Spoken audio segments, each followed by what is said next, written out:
guys, welcome back to another episode of the Pandemic Interviews. Today I'm talking to a gentleman by the name of Shannon Moore. Shannon has been a homesteader, a blacksmith, but he's also done a lot of research into Viking center grip shields. Now, I have another shield here. Let me grab this. Here. This one is a much larger shield than the other one, and it's got different colors on it. Mm-hmm. And we refer to this, the reasoning for this, in the videos that we did. But for this video, why did you design this so that it's got different colors? Okay. Well, that's actually about layering more than it is color. And what you've got there, okay, so I started out with light, or heavy is not what you want in a shield, light is. Therefore, how light can I make a shield and still have it be effective? You know, everything in life is a trade-off, right? So what's optimal thickness for hide? What's optimal thickness for edging? What's optimal thickness for, you know, the shield board? So what that shield represents is 4 different thicknesses on the front. There's 2 layers of goat hide on one side of it, 1 layer of goat hide on the other, and then one side is top coated with hide glue, one side is not, because I wanted to see if even the glue had protective qualities. Because when you make hide glue and you apply it to something, it takes on like a lacquer quality, almost like car paint. And in fact, if you add color to it, which I did to another shield that I since destroyed, you can paint with hide glue and so you can actually fix your shield by adding art to it, you know, if it gets cut up and stuff like that. So yeah, basically that's 4 different thicknesses of me just seeing, okay, are 2 goat hides better than 1? Is 1 goat hide with a top coating of hide glue better than 1 goat hide without? That sort of thing. And going back to the misconception that these are disposable. Yes. Because we've got hide glue, what did you find about repairing? Because we had chopped up one pretty good. We stabbed it, we shot arrows at it, we hacked it with a sword. I think we even used an axe on it once.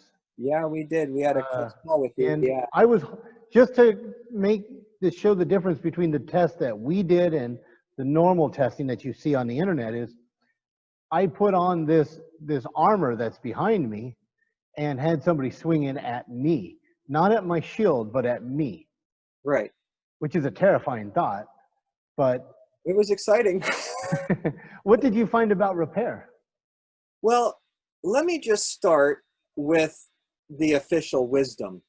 The official wisdom is that Vikings took a tree and they cut it down into super tiny little planks, and then they made glue out of dairy products, which required, you know, milking a cow and then making cheese and then converting the cheese into glue.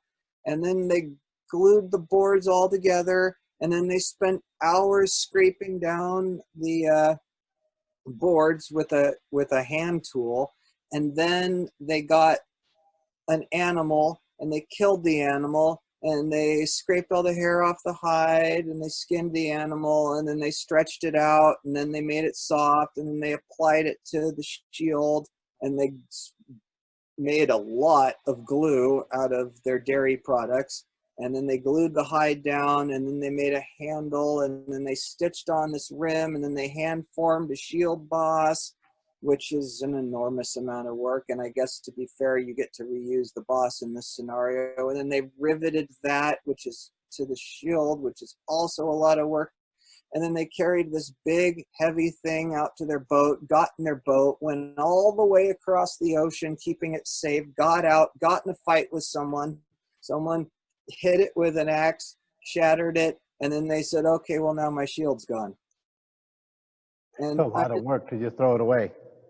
well, having been a homesteader and like a blacksmith and doing a lot of work with hand tools and stuff, and just knowing how hard life was back then, it's just, I don't think those people did disposable, or at least not much, you know, not for something that much work. So it seemed to me that this thing must be repairable somehow. Now, if your thesis is we're using uh, dairy products for glue, if you want to repair it, that means you got to go find milk, make cheese, make the cheese glue, and then, you know, be willing to sacrifice food to repair your shield. Or you could believe that somewhere on a battlefield, someone found a horse, decided to eat it, and said, why don't we make glue out of this pile of hide that's right here, which you can do basically by cutting it up into little pieces, putting it into water, and just leaving it by your campfire, and then racking off the water periodically, cooking down the water by leaving it next to the fire. Hide glue practically makes itself if you have a consistent heat supply. So it's just, to me, it's a no-brainer. And And that you can also repair. means, oh, I'm sorry, go ahead.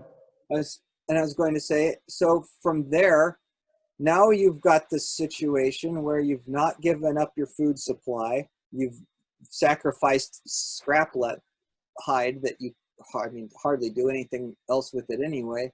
And when you take your shield across the ocean, go and get in a fight, and you don't have to decide, do I want to sacrifice food to repair my shield? You can just passively make some hide glue, and the hide glue repairs your shield. And I have several videos also about that go into it into depth. So going back to you, part of the reason why I wanted to do the live shield testing or live steel testing was because it had never been done before, where a person actually held the shield, which is completely different than affixing it to a wooden post or leaning it against a tree and beating the hell out of it. But I wanted to experiment with what comes after. Can we beat the snot out of this thing and then bring it back to usability and disprove this idea that Viking shields are disposable? And the answer is yes, absolutely.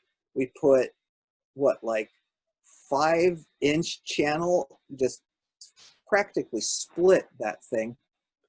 And that's why my first shield, the first shield I made, is made out of balsa wood, which occasionally somebody that doesn't understand what's going on gives me crap about that and says, shields weren't made out of balsa wood. And it's like, yeah, no kidding. But the point is how much of the protective value of the shield is in the hide, the glue, everything except the wood.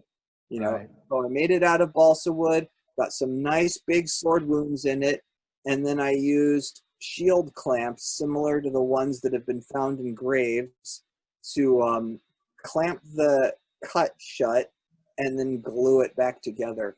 So even with big grievous wounds in the shield, it was relatively easy to repair, to say nothing of, I mean, the arrow holes, you just pour a little glue into it and it goes away. The axe hits on it were pretty easy to fix. Pretty much everything is super easy to repair. All of the edge wounds were easily repaired. And that means that if I'm out on campaign Mm-hmm. and I know I'm going to be fighting, Yeah, I can just carry some scrap hide in my pouch, yeah. and I've got my repair kit right there. I'm ready to go. One of the things that I noticed after fighting and talking with you, it seemed that after having a substantial amount of damage to the shield, it could pretty much be repaired in 3 to 4 hours. Yeah, or you just got to wait for the glue to cure, basically. The other thing about hide glue versus cheese glue is that you can actually make the hide glue and then dry it out and carry it around with you. and then just mix it with water, and it's reusable. So you could in fact tear your shield apart, scrape all the glue off, save it, rehydrate it, and then put it right back on the shield if you wanted to. Wow. You cannot do that with cheese glue. Yeah. Now, But you just mentioned kind of in passing shield clamps. oh yeah, Uh, I know, talking to you again, people sometimes believe that these shields might have had metal rims because of metal found inside graves. Tell hmm us a little bit about what is the rim clamp, and what is your thoughts on that? so way before the Viking era, um,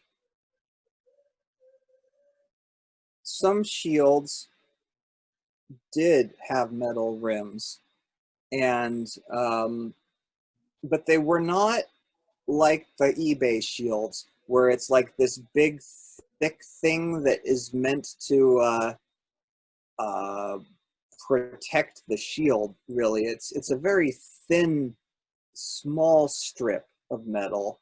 And also, the Sutton Hoo shield did also have. So there are some finds that did have a very thin metal edging, um, but most shields don't. Okay. And there were also these clamps, and I'm trying to think of how to describe it, but basically, like a binder clip, and in fact I made mine out of a binder clip. If you could Yeah, like the imagine, alligator clips for paper. yeah, if you could just imagine clamping one of those onto a shield, or cutting a sword slice through a shield, clamping one of those on and sort of form fitting it, and then two rivets through it. A lot of that has been found in graves. And there's speculation on whether or not it was a contiguous series of clips all the way around the shield, whereas some of them were much more clearly intended as repairs. Um, so the jury's a little bit out on shield clamps, but I did use some to repair the bigger wounds in the shield edge, just to see if I could do that, and it seemed to work pretty good. Nice. Yeah.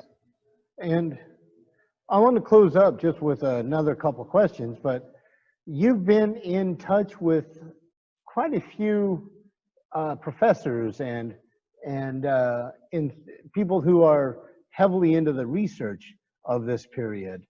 Yeah. And so this isn't just you making stuff up, but can No. you tell us a little bit about what you're doing in cooperation and talking back and forth with these professors?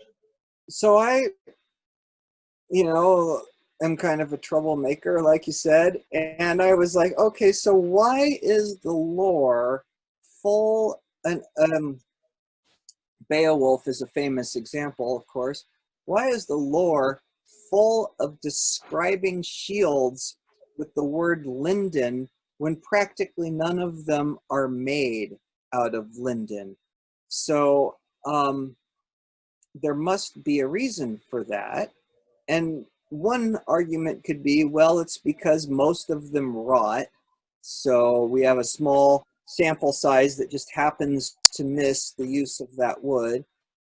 Another argument could be that linden wood rots in a unique way so that only that type is never found, which I don't buy either of those. But to be fair to some arguments, those are possible. But I got into looking at the word linden and the way the shields were described. So, for instance, in Beowulf, shields are mentioned 39 times and are described with the word lind 8. And they are mentioned, the word lind is used as an adjective clearly in the text 2 of those 8 times. So it's actually pretty rare that the word linden it's this is kind of a big rabbit trail, but so the thing is to remember that this stuff is all poetry, right?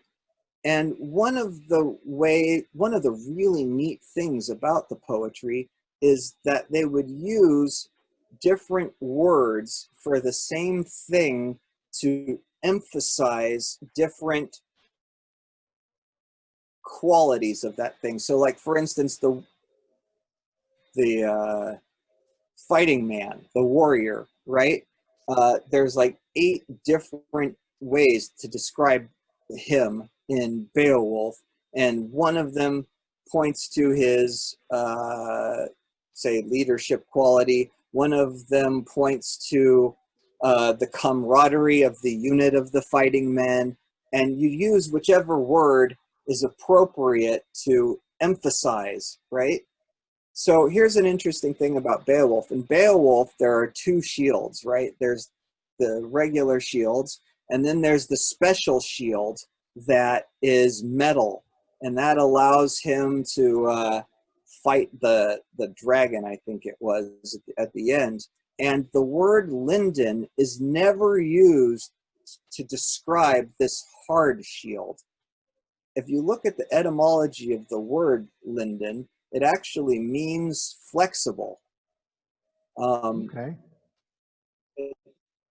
And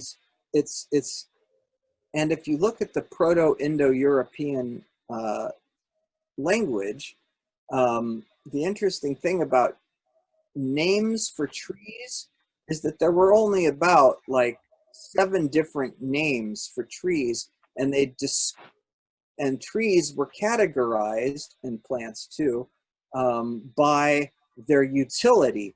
So a linden tree was a tree that had these specific types of qualities, which is to say flexibility, which is what you need in a round shield when you're fighting. This sort of, it's a whole sort of word cloud: lithe, flexible, all these different qualities. So my thesis was that linden shield doesn't mean shield made of this particular tree, but instead a shield of this specific type made out of these specific types, or these different types of wood that all serve the same function. And if you look at it from that perspective, then it all starts to make sense, right? The tree that we call lime or linden wood has those qualities, but they didn't use it for shields, perhaps because it was carvable and soft, but it did have and valuable because of that, by the way, because if you want to carve a statue, this stuff is perfect for it, and it's still very expensive today for that reason. But instead they made them out of alder, willow, and maple, for instance, which all, or alder and willow perhaps are better examples, which have those so-called linden qualities, and they're just called linden shield. Yeah, flexible shield. So it's more of a description, less Right. of a genus. Right, yeah. And we tend to have this mentality of, okay, well, there's a tree that's called that. They must mean that tree only. Yeah. But they didn't think of it in terms of that. It's like we point at a tree and we say that's a fruit tree. And there are thousands of types of trees that produce fruit, but we don't call fruit trees because we don't use them to eat the fruit of. Calling it a fruit tree designates it in this cultural category of ours. So Cool. it's like that kind of. Cool. And that's borne out in Okay, hold on one second. Just one moment. Hello, sir. Oh, cool. I have graphed them and marked what they are. Awesome. Thank you. Thank you. Oh, you can just leave them right there by the. Thank you, Chris. Sorry about that. no worries. So I got a book by Paul Frederick called Proto-Indo-European Trees, the Arboreal System of a Prehistoric Peoples. And his book is where this whole concept of groupings, let's call it, comes from. That's what he'll tell you what linden means. And then I took that to a professor at a college in Texas, and I bounced it off of him, and he said, basically, and I took it to Jackson Crawford's people, and basically what they said is, yeah, that could very well be, but it's kind of hard to tell intent in language, but your argument is solid, basically. And yeah, if you look at Beowolf, like I said, I've got a list of all of the word combinations, Lindgestala, Lindplagen, I'm butchering these, Lindwiga is shield fighter, and it's just a way of saying shield made out of that's soft and flexible. But in Beowulf, they never use the word lind with the shield that is the hard metal shield that won't burn. Because, Right. and if you think about it, like I was saying, the purpose of the name is to accentuate qualities of the thing. So you would not say the lithe and flexible, very heavy metal shield. Right. Right? So, so I think that, that kind of demonstrates the theory, or at least it would be disproven if they used the word lind with that shield, and they never do, which is probably not an accident. Well, this has been fascinating. The research that's gone into the development of these shields, the thought process that you've put into everything, including the handle. Like on this one, I notice that you shaved it here and just given it kind of an edge here and then shaved it, so it's got a different thickness from Right. rim to grip to rim. Yep. And so just your process of going into it and looking at it not so much from a standpoint of ease, modern ease of construction, Right. but ease and use combatively. It was really important, when we talk about all this fighting stuff. I mean, we're here in the modern world, and this is kind of a recreational lifestyle thing. And for them, it was, I need to make this and not die. Yeah. Yeah. Big And difference requirements. I really tried to approach the construction from the sense of my life depends on the extra 4 ounces of weight in this handle. Do I Yeah. need that 4 ounces there, or do I need it to not be there? Because that might make my arm come up that much quicker when I needed it to. So, And what a lot of people don't think about, and you need to be able to fight effectively, scared, tired, and injured. And yeah, if you can't fight scared, tired, and injured, you can't fight. yeah. You can play. And there's a difference in those. Mm-hmm. And I have fought in all 3 of those conditions. Well, that was definitely a real sword coming at you. So, if I could just get one thing in here. Yes. A lot of people are going to tell you that there's no reason to use hide glue because Theophilus, what they'll tell you is that milk glue is sourced to, and they'll quote Theophilus from the 12th century, and there is a text, but if you actually read that text, it does not say make shields out of dairy glue. What it has is a recipe for dairy glue, and then it talks about making I think it was cabinetry in the same. It says this glue is used for making door panels, which are shaved down by using a planing tool similar to the one they use to make shields.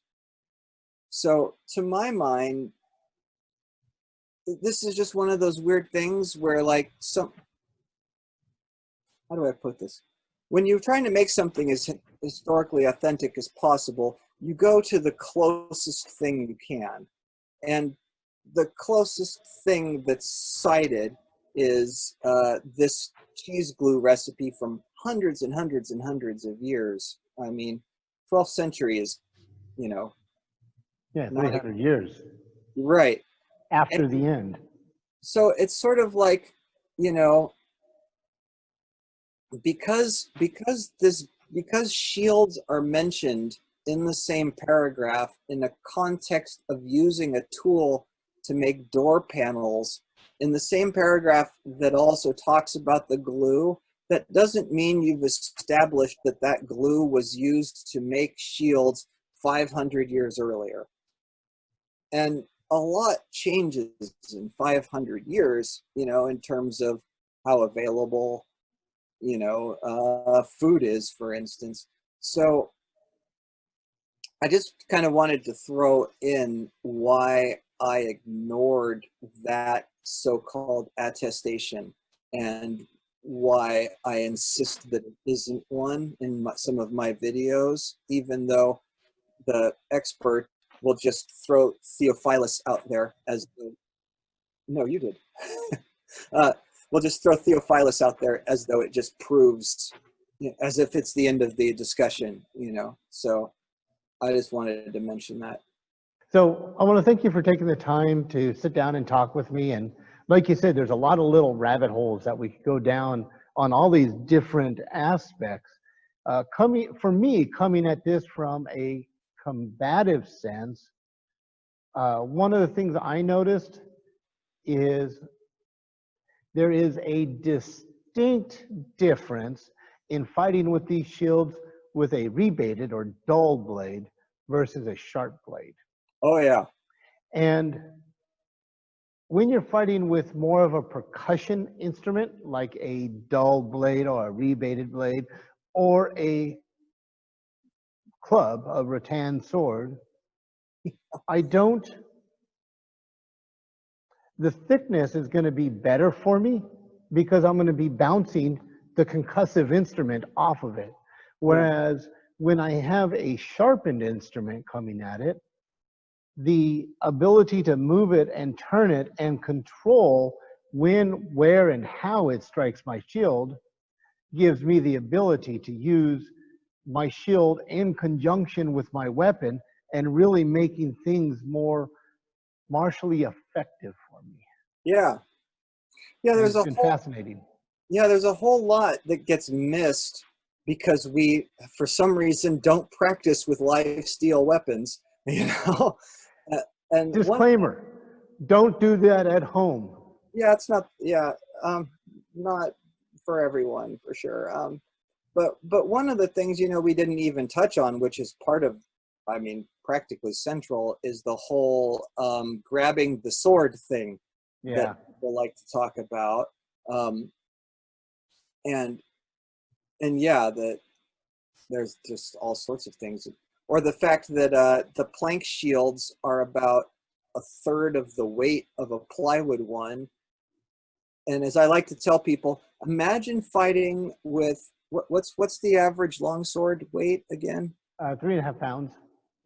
Right. So imagine fighting with a 10-pound longsword, and how much that would affect your tactics, abilities, you know. And that's kind of the difference between using a plank shield and a plywood shield. It's, at least in my mind, it's about that comparable. And it's also, that ties in so readily to modern beliefs through media. You know, Yeah, Conan uses a 10-pound sword. yeah, All of these swords weigh 10 to 12 pounds. Well, when we watch Vikings, they just stop everything like a right. door.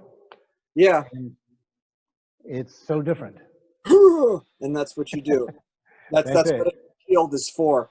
And you know, the idea that you'd reach up and pop somebody in the nose with the edge of it is just off the table, because, or like maybe that happens once in the movie, and it's like a real ooh gotcha moment. And it's, yeah, no, because the actors can't imagine treating it like a light agile thing because it's this big brick of plywood, and probably it just doesn't occur to any. And a lot of the my understanding is the reason why reenactor groups and like the SCA and people like that don't use dynamic shield fighting is because it's really dangerous. Yeah. If you pop someone in the bridge of the nose with that horsehide shield, you could really wreck their month. Yeah, it will definitely get your attention.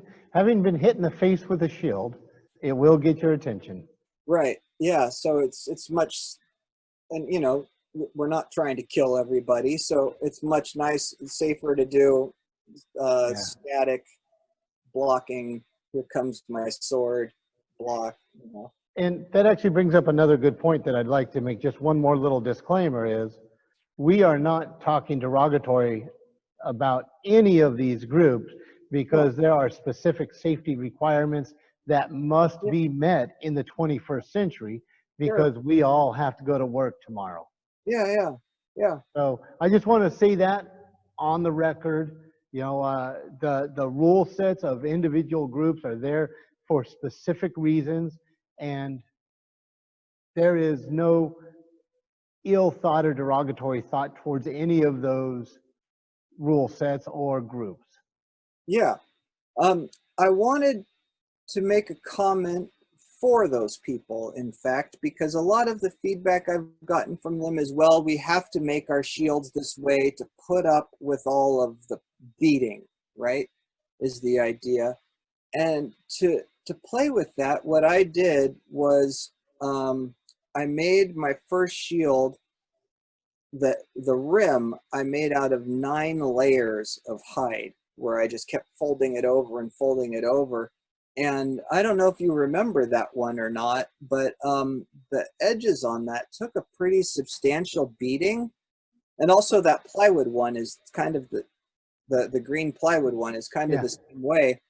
And my thinking is, okay, if it can survive long enough, then all you have to do is take that rimming off every, I don't know, however many months or fights or whatever it is. And then you have sort of the utility of the trainer shield, so to speak, that can take a pounding, combined with the agility and lightness of the plank shield, which I think would deliver a more satisfactory fighting style or more authentic fighting style, or less encumbered fighting style. How about that? Right. And there has been documentation through many different cultures of something to the way of thinking of a double weight weapon. Hmm. I train with a heavier weapon so that when I fight, I'm faster now because I'm not working as hard. But I'm not going to take that heavy tool for training into a situation where it's my life on the line. Yeah, I wonder about that though. It seems like it might carry the potential for developing bad habits. If you're used to swinging really hard to lift up that heavy shield when you've got a light one, or you might not do certain actions because it's so heavy that it's not effective. So I don't know. That's your department, man, not mine. Well, thanks again, Shannon. It's been great. I've really enjoyed talking to you, and it's always so interesting to learn more about the process and how our modern perceptions are not necessarily correct about what the past was. I mean, we're not smarter than they were. No. Well, we may have different words, but we are not smarter than they were. They had a And whole lot more incentive to get it right than we do. yeah, so this one that we're gonna carve or shape, Yeah. I actually want to get painted as well. Nice.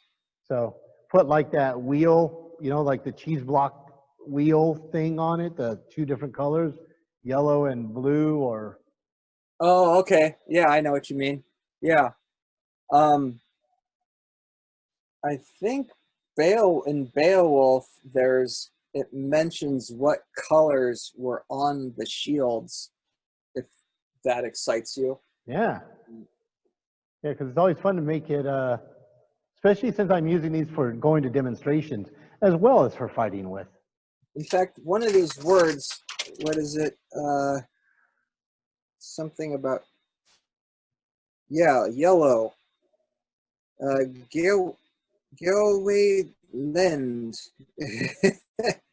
Yeah, so it's even one of the names is And features it's its already yellowness. yellow. There is that question too. Yeah, there is that question. There's a lot of questions. Like Yeah. the idea, who was it recently? In one of the epics, they talk about the wine-colored sea.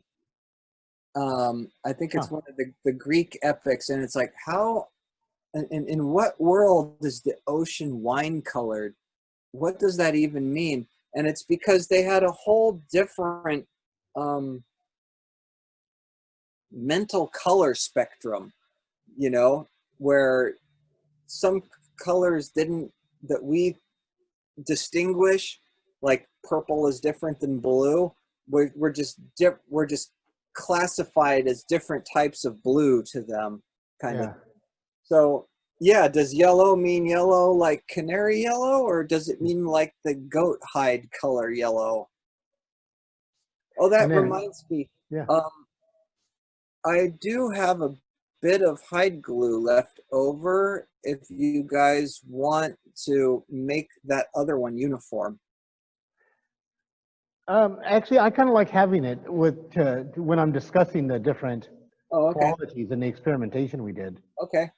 Although if you have a couple small pieces of the hide or you've chopped them into cubes, I'd love to have just one or two of those so I could show people in demonstrations hide glue. You mean pieces of hide glue? I can make that happen. Yeah, just because it'd be when I'm doing the demonstrations and talking to people. So Yeah. this is the shield, this is the weight, this is the repair kit. Yeah. Okay. Yeah, that shouldn't be. Uh, that shouldn't be too hard. Cool. I've Right got on, sir. little hide glue pile right there. That's what I keep looking at. So thank you very much. I really enjoyed the time. Thank you. Take care. All the best to you and yours. And I look forward to talking to you again soon. All right. See you All later. right. Bye-bye. Thanks for talking with us, Shannon. It was great to hear from you and great to find out about all your research that went into making the shields. If you liked the video, please hit the subscribe button below. Get notifications of new videos coming up. We have lots of great interviews as well as other videos on the use and practice of medieval and Renaissance martial arts. Thanks again and take care.